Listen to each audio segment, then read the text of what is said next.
And we're back with another episode of Unfiltered Wellness.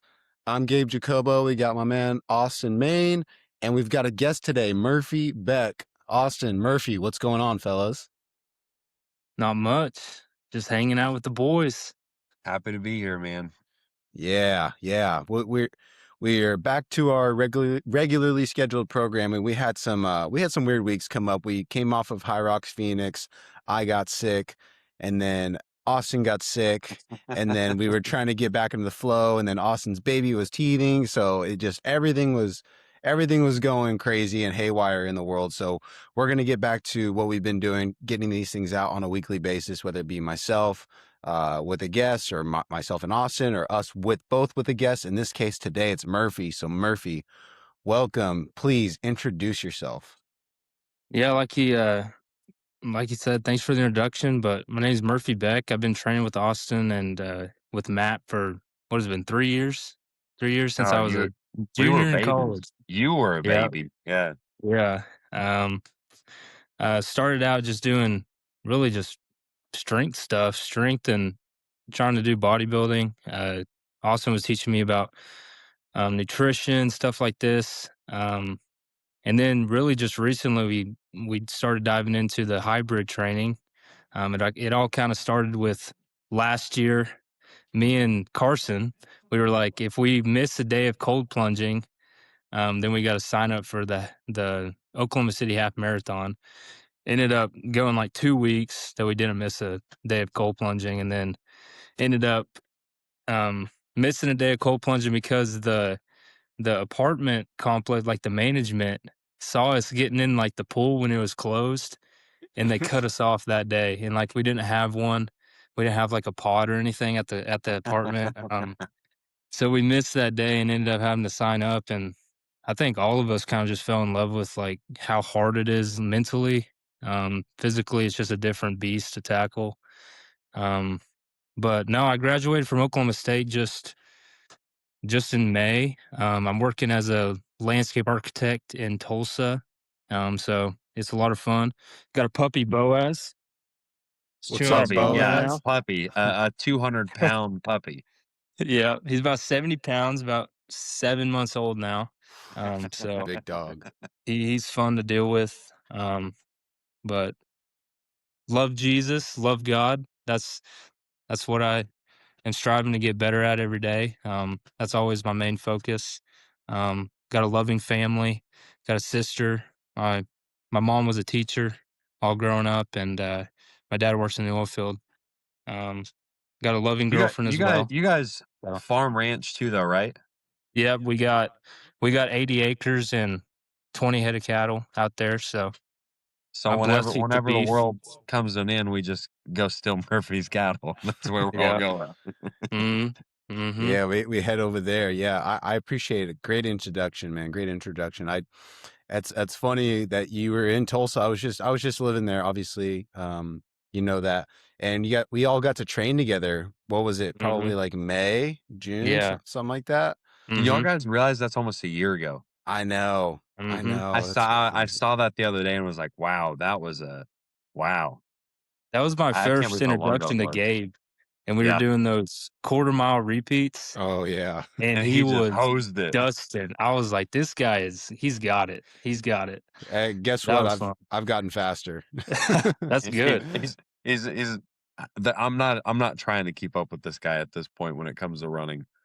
Yeah, I'm just no, gonna you're dusting. hope and pray years down the road he decides to cross over and do some swimming or something that was horrible to try to learn. Yeah. Next. Yeah, Let's get him through exactly. HYROX for the next few years, really go at it, have fun, enjoy it. I mean, it'll be good. It's Yeah. Mm-hmm. And all of it. it's funny. People like I don't know if people realize that like hybrid training, like you referred to, Murphy, it's literally what Gabe does. It's just more specialized because it's into HYROX. He still does 1 rep maxes. He still does dynamic effort work. He still does jumps. He still does bodybuilding accessories. All the things are still there. It's just you learn how to plug and play it all different. Just like you have in your training, just like I have in my training. You Mm-hmm. just I mean, I think what's nice about it all is like you get a chance to get better at something always. Makes it fun. Mm-hmm. Yeah. And Gabe yeah, they doesn't just just go have hand run in workouts hand. to beat. Yeah. Yeah. You've seen your that's something I guess we should have went over that. Murphy, what are you in the middle of right now? Give us the rundown. What's coming up event wise? How what HYROX I'm thing? in, like, that HYROX prep for HYROX Houston, a doubles with my Avery, my girlfriend, and then after that's the OKC Marathon. Then after that in May is gonna be a natural bodybuilding show, then the 100-mile bike race in Wichita, and then Then it's done.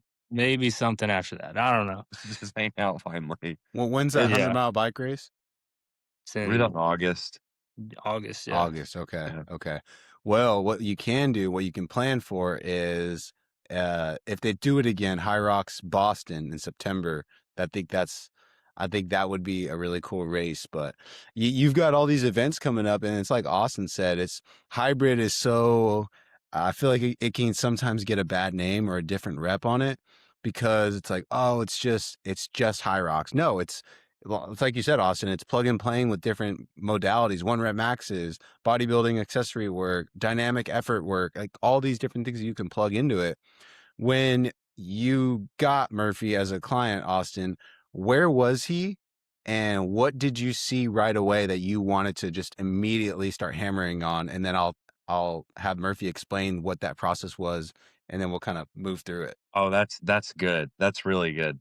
So actually, Kinley had told me, "Hey, Murphy came in and got a haircut." Kinley, my wife, was cutting hair in Stillwater. It's like, I think you're supposed to talk to Murphy. I was like, okay, cool. I guess I am. And like I'm sitting there, I'm like, I think I sent you the book. Mhm. Jonathan Livingston Seagull, or did I send you The Alchemist? You remember? No, you slid in my DMs and said something about me wearing Birkenstocks to hit legs. That was the first time we ever talked to each other. That's how I hit it off with. Yeah, But I think I was and making then fun you of sent people me that the did Sean that. Livingston book. Then I sent that one Uh-huh. over next. Yeah, the that book I actually still go through. It's one that I think is really cool because it's like this is something Gabe, me and you talk about a lot of times is trying to figure out where does it start? What's the first lever? Do you just perfect nutrition? Do you just perfect, you know, uh your training? Like no, like I think the first thing you do is you really have to believe in yourself. And I feel like that book for me was something that really helped like dive into that. And I don't know, Murphy, like it's not like everybody at my school wanted to lift and really liked training. Like you really love to train. Like like Mhm. watching you when you train, especially if it's like machine based, like your home base butter is like, dang, this guy really goes after the outputs. I just thought that once I knew that there were some things if Murphy could do, I was like, man, he just his training would be better. Like I'd spent so much time with Shane and wanted to see a bodybuilder try to take some of the concepts and like really put it together. Would it make a better bodybuilder than a just what he was doing? I was like, well, I think it will do that, but we didn't. I don't guess I thought about what it could all do because I mean, this is 3 years later, and it's just now, even after doing all this other stuff, that's like, okay, maybe let's go get on the stage. And that's how you got lean. You didn't, like, starve. You eat so much food. Like, Mhm. I don't think people understand that. I don't know. It's really cool. You just perform better, and you got more food as you went, and I think it Is started, was like, that always just the seeing good stuff. was Murphy, was that always the goal from the get-go, especially like when Austin started reaching out to you and when you started working together? Was it to get on a stage or was it just to feel good and look good? What was the goal initially and why did you say yes? In the back of my mind, I always wanted to I think we had that conversation first, like, our first call together is I did wanna get on stage, but I never thought that I would, um, like, get big enough to actually get on stage. So I was kinda going into it just to maybe get the confidence to where I could say, like, maybe I could do a prep or something like that.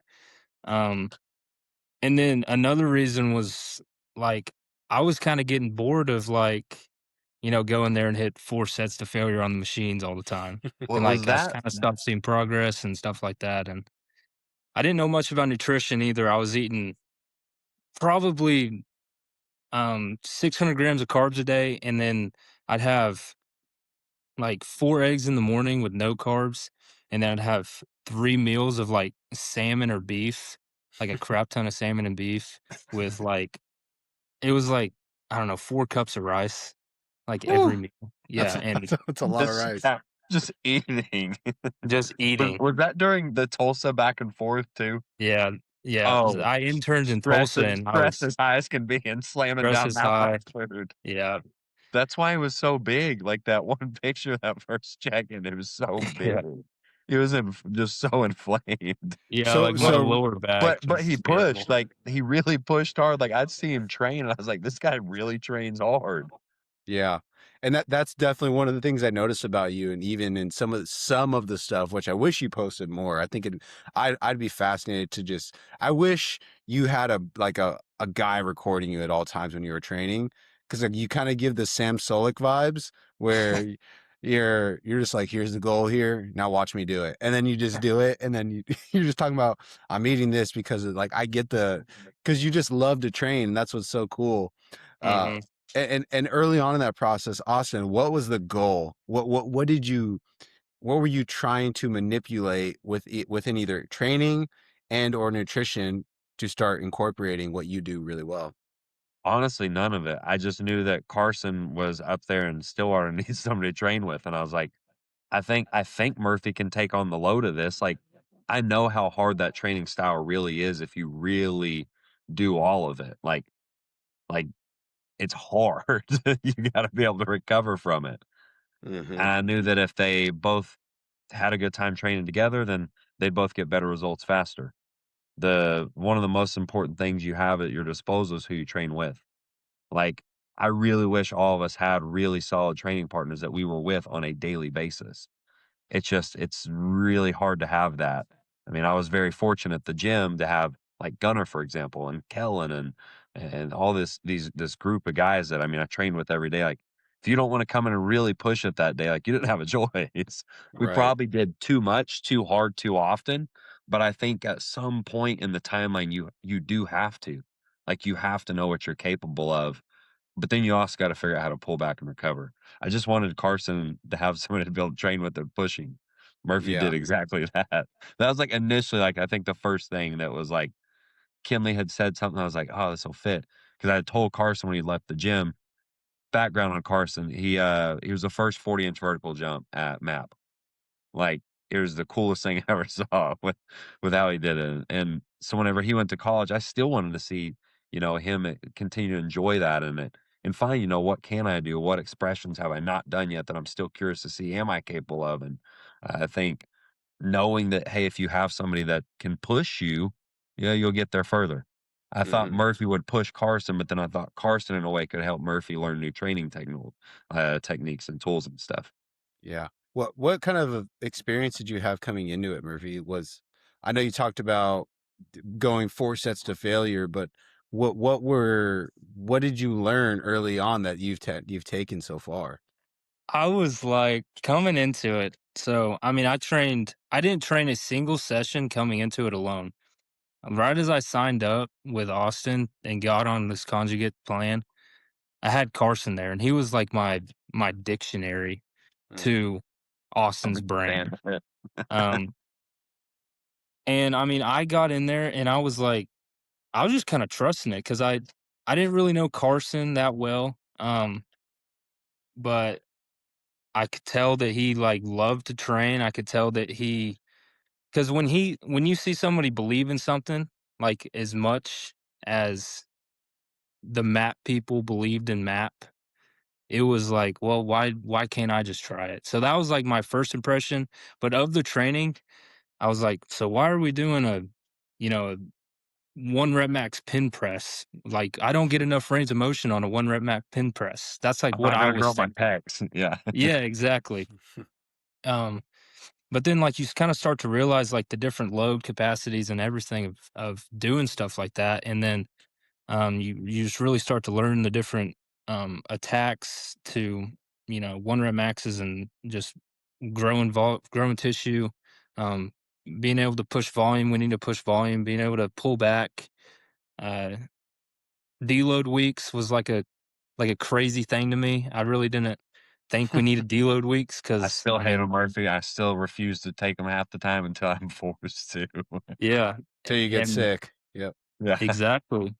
Um, but I think one of like the main things that came out of like that beginning was me and Carson's relationship, like, I mean, it was God sent to meet people within MAP. He's still my best friend. And he's gonna continue to be my best friend. So like, that's like the one of the biggest takeaways is the bonding over doing hard things with a like-minded individual. It was, I mean, it was like almost a story. Like, I mean, it was just so Yeah. fun. You know, you're in college, you don't have to worry about much. We're training whenever we want to. We're holding each other accountable. Man, it's nostalgia looking back on it, really. It's I like feel the same the with Gunner. Yeah. it's sorry, Austin, go ahead. I was just saying I feel the same way with Gunner and how we would train. Like we still text each other like, man, I don't know how we did that. That nostalgia, it's a feeling like you can explain to people Fortnite back in 2018, 2019. Like you just had Yeah. to be there. And that's really cool, especially when you talk about sharing hard things that you're pursuing all the time. It's just like, let's go to the gym. Let's freaking get after it, man. Let's go run this marathon. Let's go run this half marathon. Let's go do this bike race. And you've continuously you've kept going with the pursuit of doing hard things. Why do you continue to do that? And why does it change? We just talked about it. You got a HYROX, you got a marathon, you got a bodybuilding prep, and you got a bike race. Why do you continue to do that? And what's the point? I guess if people who are listening to this who don't chase doing difficult things all the time, why do you do it and what does it bring to your life? I think the simplest answer is, you know, like, say you're 12 miles into a run and you're kind of at that breaking point where you're like, man, I could just quit right now. But like, nobody's watching me. Like, I could just quit and like, I still ran 12 miles, but say you got another five to go, you know? So, I mean, like, that, I kind of fell in love with that obstacle of, hey, I can go do the bare minimum and still like mark a box for the day. Um, but this endurance thing makes it to where you don't just go in there and mark a box. Like you really got to elevate yourself past your mental capacity of like, hey, I could just quit. Um, and that's I really learned that on the biking, where it was like I was doing it on my own. Like, yeah, they're gonna notice whenever we show up, and I'm like, don't finish the 100-mile bike race. But right now, I could not do this 70-mile bike ride on Saturday, and they would never know. Uh, but man, it was like just fall in love with like being so tired, but also pushing through something that is just gonna benefit you, and not only endurance, but like just how you're gonna approach life, you know, because hard things are gonna come up in life. And if you got that thing, oh, I did enough on Monday to where I can take off on Wednesday. Like that's kind of how I viewed it. And that's how I usually view training as well. Like I just fell in love with kind of Yeah. getting to the point where I was gonna start crying, you know? Yeah. We all get to the Can I say something on that game? yeah, yeah, yeah. Do you know what I'm gonna say, Murphy? Yeah, I know exactly what you're gonna say. So when we're in the like, I think this might have been peak mileage. I'm crying. I'm laughing so hard. uh, it was like peak mileage, I think, for the 100-mile bike race. I had Murphy do it with me because I really need to know, like, did he do his training? Like, I don't know if he did or not. We're gonna find out. He looks over at me. I don't even remember how many miles we have left. He's like, "I'm crying, straight faced as can be, just saying, I'm crying." He was his whoop recovery was so bad coming into that. I had COVID and we hit 80 Oh. miles on the bike. It was the craziest thing I've ever seen. I know he felt miserable. And for people who are just like listening and not watching, Austin is actually crying. He's wiping his tears with his shirt. I mean, That I couldn't believe it. I was just like, "No way." Like, Murphy, I was on a 1% yesterday on my whoop recovery.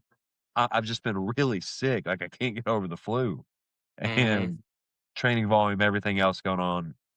It's Memphis. I mean, all of it. You went out and rode the 80 miles feeling like that. Like it wasn't like you were feeling. You knew you were messed up. You just feel Yeah. just, oh, Dude, okay, I'm that good. that I'm that's good now. I'm insane. just Good it's for just you, it's Murphy. just hilarious to me. Have you cried since, Murphy? Uh, In let's training. In see. training. Surely not training. No, I think I started crying during the 100-mile bike race at, like, mile 85, Yeah. and then this guy rides up next to me, like, right as I start crying, and he's like, "What's your name?" And, I didn't nobody was by me, and this guy, this redheaded guy rides up by me, pretty much saves the race for me. Like, I was about ready to call it quits, and God this did. kid runs up. Bro, it was nuts.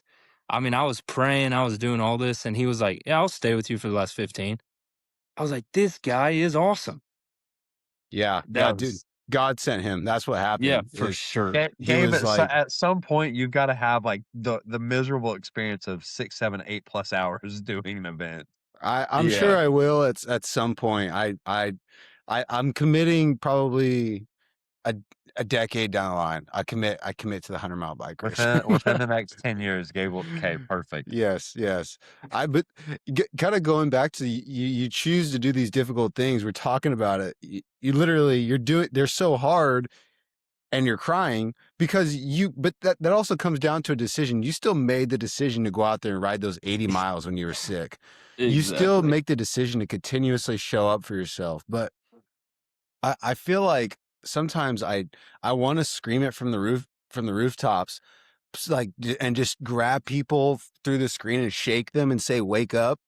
Like, go do something difficult. It's really, really good for you. But how do you help people understand that? Because it's like once you've done it, you just continuously, you love to do it. It's so difficult, but the reward you feel from it, the fulfillment you have from it, the people you get to meet.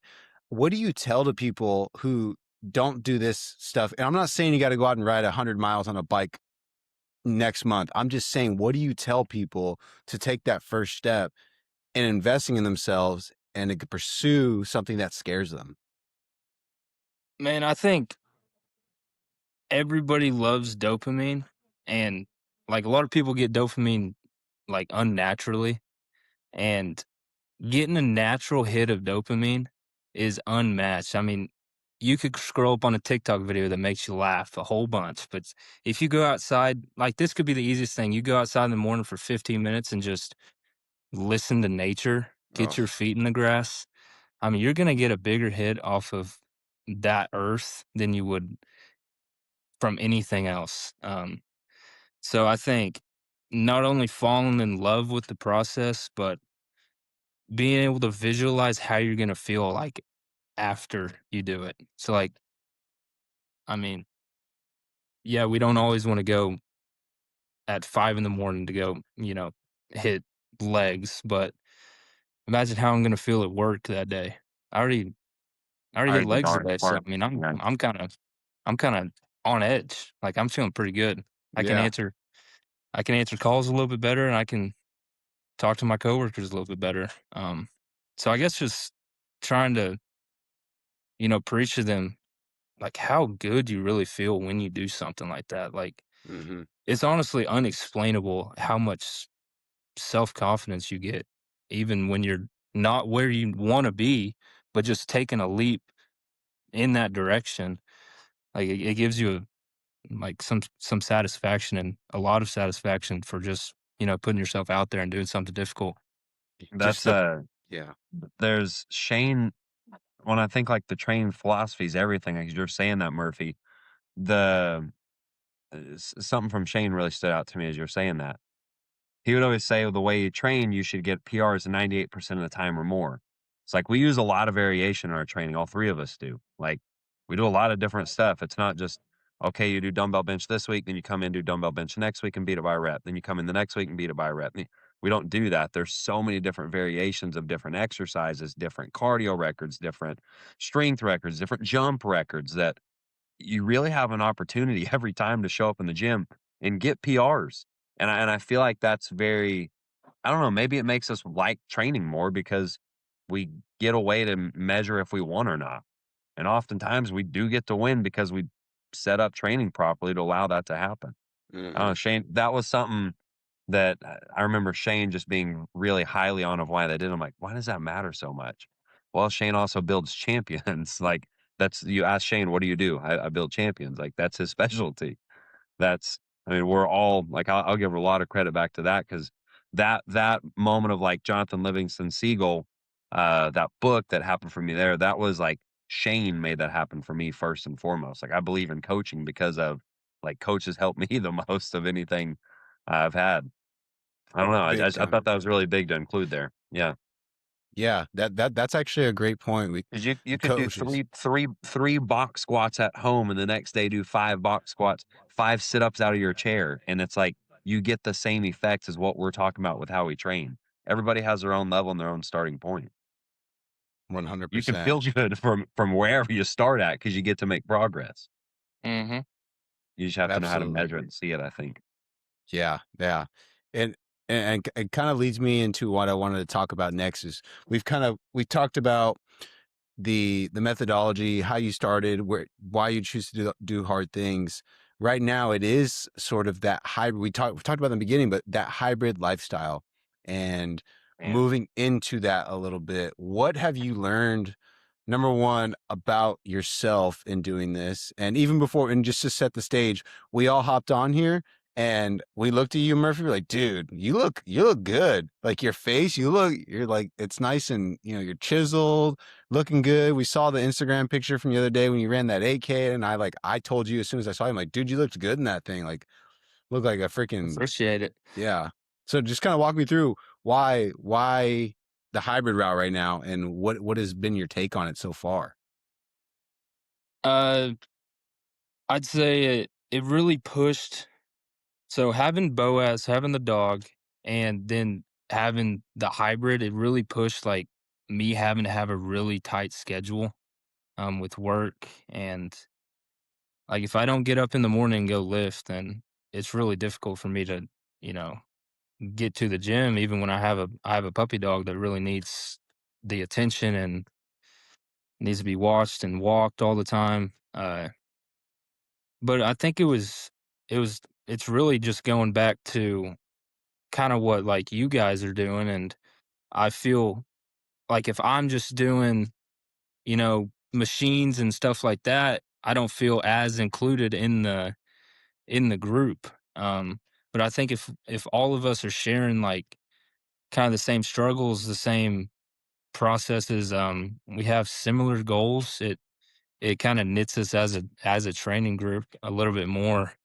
Uh, and man, we were pushing like a health and lifestyle phase, and like I just felt good. Like my recovery scores were the best they could have been. I wasn't getting weaker. I was actually getting stronger. Like the less volume and Yeah, theme there, Gabe. load that Yeah. I was doing, I was actually getting stronger, and I was hitting PRs, and I was looking better. Which like I come from like a bodybuilding background, or not necessarily background because I haven't competed, but I've always really wanted to do it.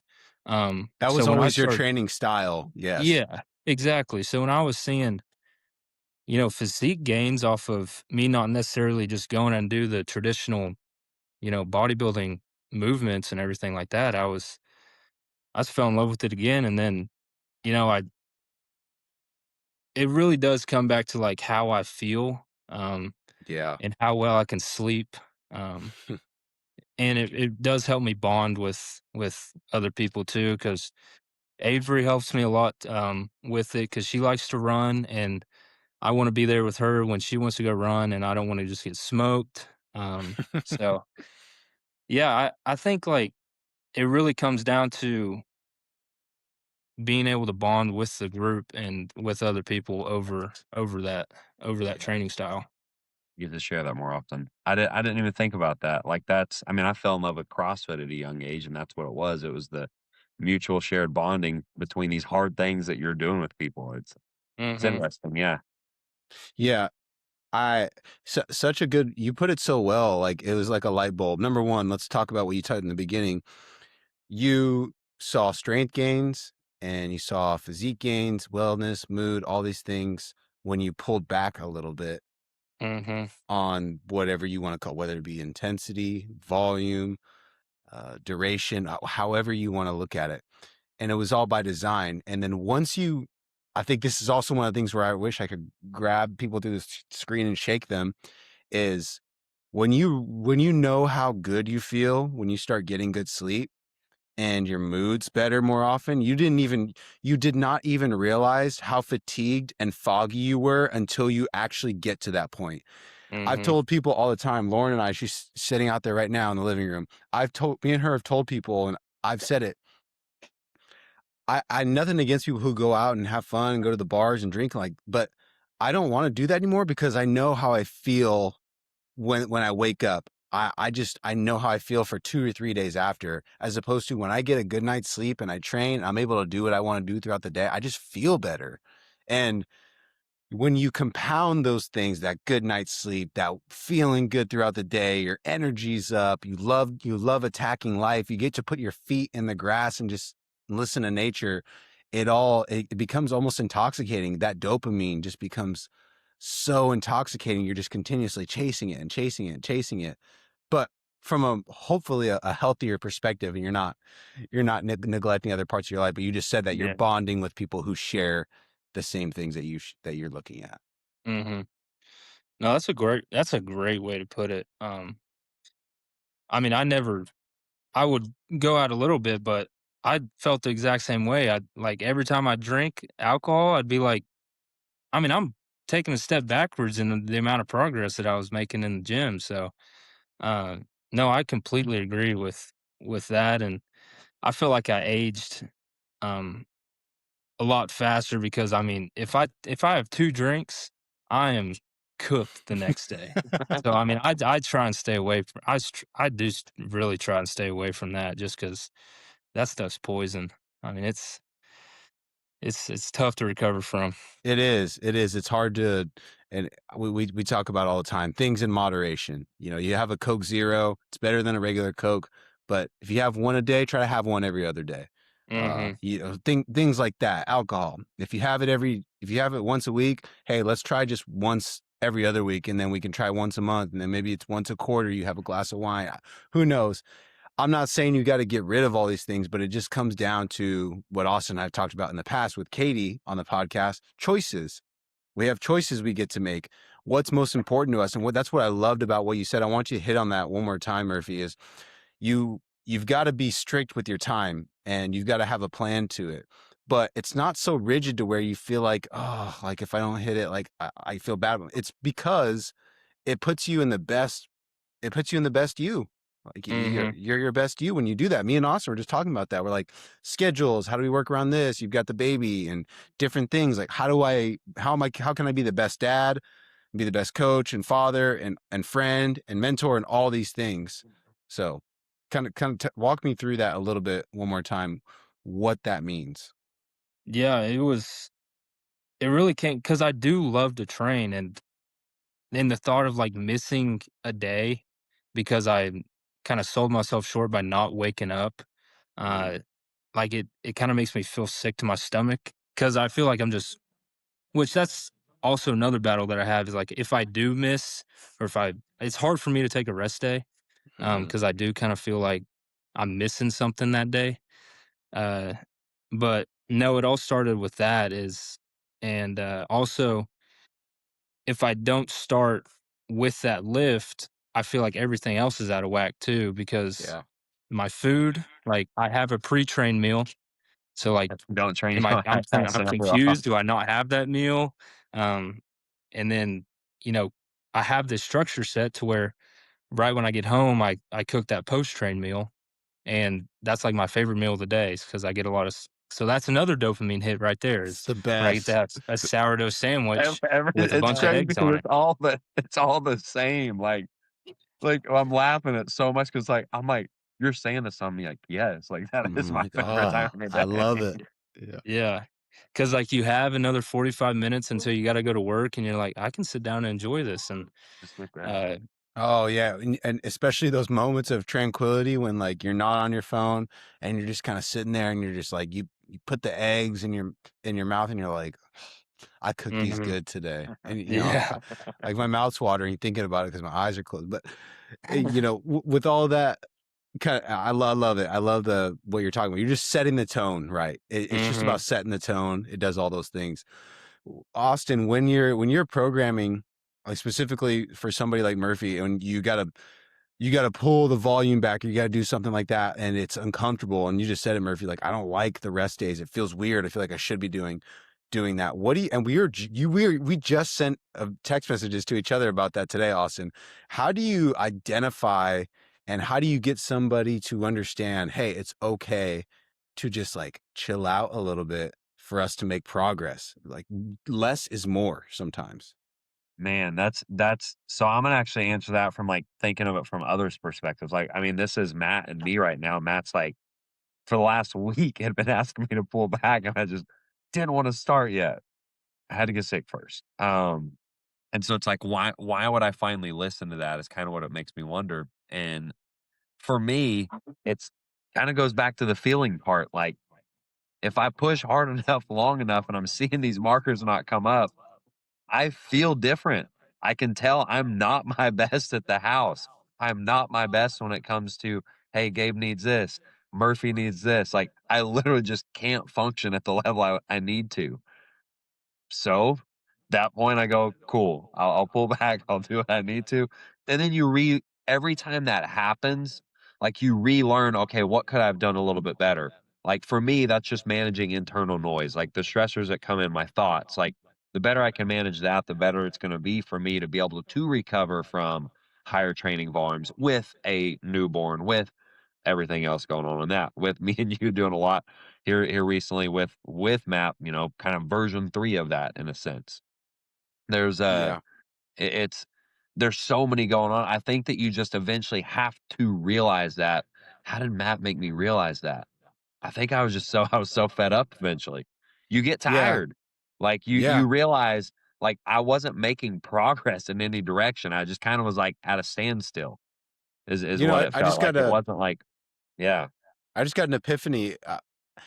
Honestly, what it comes down to, what I think is, can we set healthy boundaries for ourselves? And we hear a lot about people in therapy who, hey, you got to set boundaries around your work people, your family, blah, blah, blah, like set healthy boundaries. The same thing can be said for us. Murphy, you got to set a healthy boundary for yourself and say, hey, man, today's the day I get to chill and rest. That's perfect. That's just like God intended it for it to be. I'm going to take Boaz on a walk, and that's perfectly fine because that's what I was supposed to do today. Austin, it's saying, hey, I can't train 16 hours a week right now. I've got to dial it back, and that's okay because I've got to take care of myself and set this boundary. And when I'm ready, I'll start building back up once I've got some of these processes in place. Hey, Gabe, you gotta. I don't want to I get too know. real on it. I was about to Yeah. get really real on the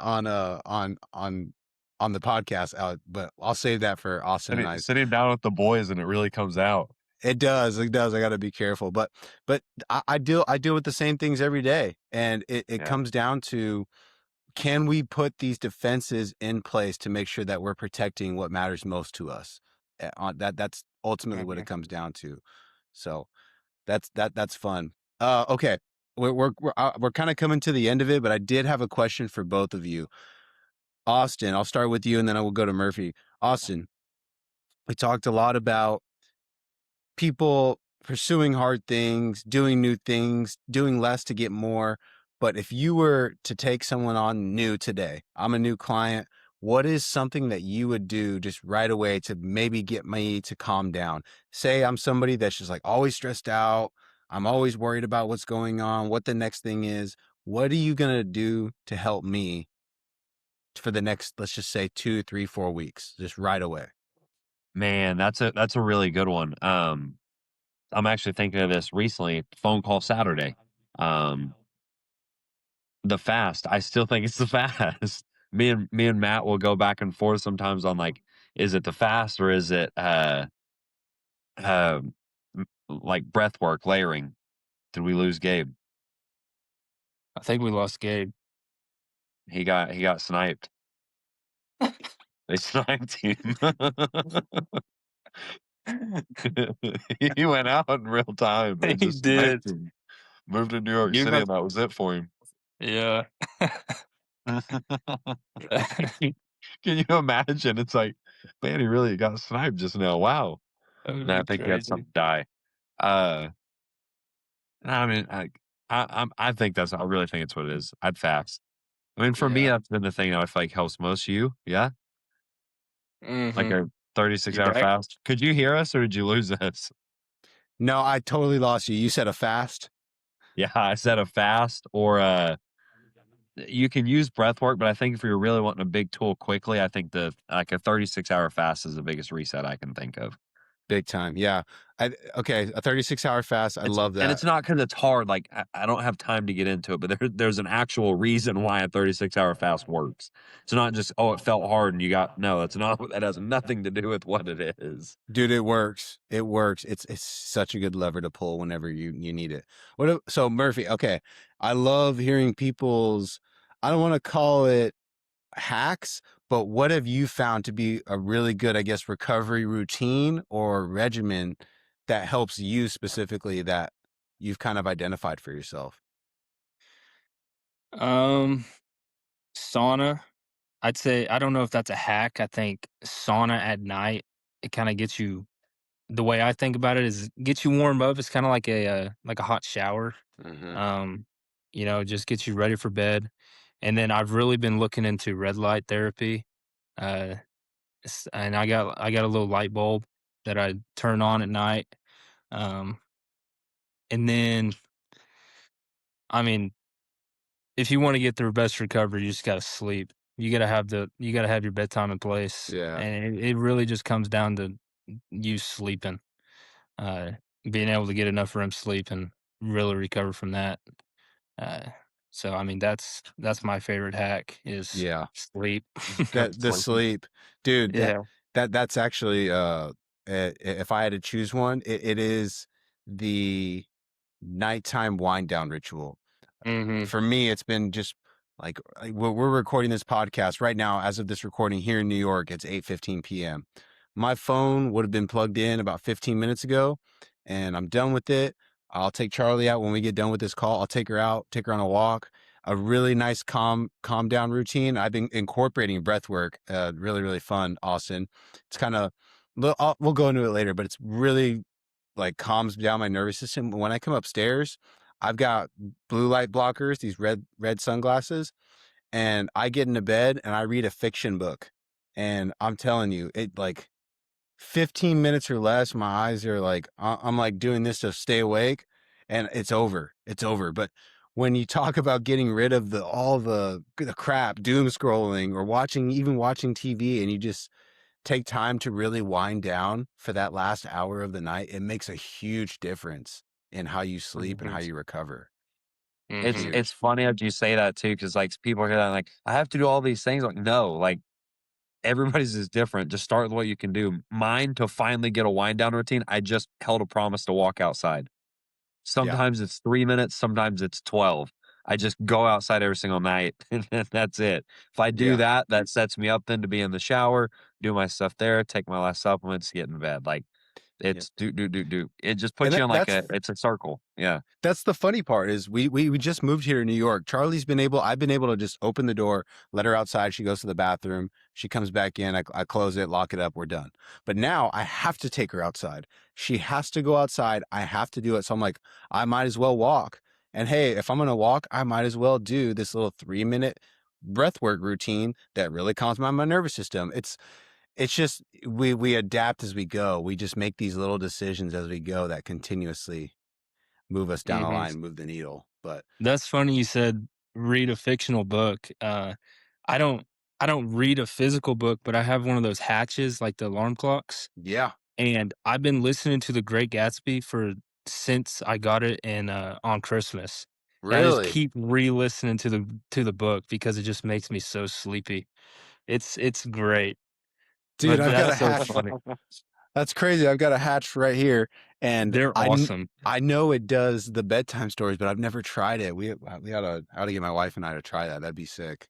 But Yeah, the Great Gatsby is great because it has like these I don't know if ominous is the right word, but it has like really soothing noises that it plays yeah, like when scenes change and stuff.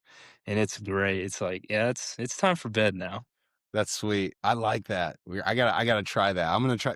So Lauren leaves for Italy tomorrow, and I'm like, I might have to try that when she leaves. See if it works. But fellas, this was a lot of fun. This is awesome. Murphy, you're definitely gonna be back on. I'm thinking probably would love to have you in after the marathon. So you'll have been a HYROX deep, a marathon deep, and we'll be going into a bodybuilding and bike prep, and then we'll see where we're at from there. So it'll be a lot of Mm, fun. But any parting thoughts before we leave?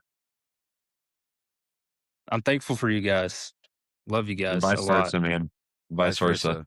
No Yeah. doubt. Yeah, we really appreciate it. Austin, you got anything before we let him go? No, just you don't have to push yourself to getting sick. Use your markers. Actually, listen to your people around you. Yeah, yeah. Usually, Well, I would say that when it comes to recovery, mood usually destabilizes first for a lot of things that I see for most people. Be aware of your mood. Use it to your advantage. It's not something to fight against. Emotions aren't something to fight off. Like, oh, I can't feel this. Like, no, a lot of times it's a signal also if you can learn how to use it to your advantage. well said. Well said. It's mood. Just pay attention to what that looks like. Yeah. Well, that's it for this episode. Before we leave, just want to say shout out to our MAP scholarship recipients. Several of them started today, and we've still got a couple more that we're going to meet with, potentially getting started hopefully here soon. So shout out to you guys. It's a big step. And like we talked about, Murphy, you were in those shoes of just starting 3 years ago. 3 years ago. And look at where you are now. Man, you've got a great job. You've got a college education. You're doing hard things all the time. You got an awesome girlfriend, and it's just you've got a sick dog who's going to be 300 pounds. It's awesome. So, shout out to those individuals who started that today. It's a big step, and I really really hope you know how important this is for your life. So, Life that's all we changing. got today. Life changing. Life Exactly. changing. Yeah. Exactly. But that's it for this episode of Unfiltered Wellness. We appreciate you guys listening. Peace.